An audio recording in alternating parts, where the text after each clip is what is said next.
Good morning. स्वागत आहे तुमचं माझ्या आजच्या मिनी ब्लॉगमध्ये. आजचा दिवस माझ्यासाठी खूपच स्पेशल आहे. ते कसा तर सांगते. 14 फेब्रुवारी व्हॅलेंटाईन डे म्हणजेच प्रेमाचा दिवस. आणि याच प्रेमाच्या दिवशी मला माझं प्रेम हे कायमचं भेटलं होतं.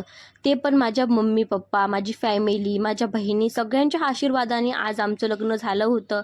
आणि आम्ही दोघे एक झालो होतो. आणि आज आमची ॲनिव्हर्सरी होती. मग ती सेलिब्रेशन करण्यासाठी आम्ही निघालो होतो त्रिक्षेत्र श्री औंढा नागनाथ मंदिर येथे. इथे आज आमचा अभिषेक पण होता. तेच करण्यासाठी आम्ही इथं आले होतो. महाकालचा आशीर्वाद असेल तर आम्हाला कोणतीही ताकद वेगळं करू शकणार नाही, याच विचाराने मी इथं आले होते. आणि विश्वास पर तो दुनिया कायम है ना, इसीलिए औंढा नागनाथ मंदिरात असलेली गर्दी आणि इथले भक्तांचा उत्साह हे आपल्याला सांगून देतो की विश्वास असेल तर काही पण शक्य आहे.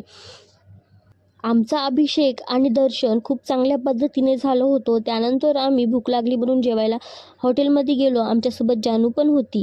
जाताना पण मी चिंचेचं झाड धुंडत होते आणि येताना पण तसंच मला झाड दिसलं, तसंच मी त्यांना गाडी थांबवा लावली आणि त्यांना चिंच पाडा पण लावली.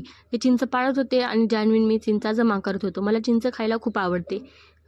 टाईम खूप झाला होता. त्यानंतर मीच त्यांना म्हणले, चला आता लवकर घरी जाऊन आपल्याला ॲनिव्हर्सरी पण सेलिब्रेशन करायची, डेकोरेशन वगैरे पण करायचे. आजसाठी एवढंच. भेटूया पार्ट 2मध्ये. पार्ट 2 बघायला विसरू नका.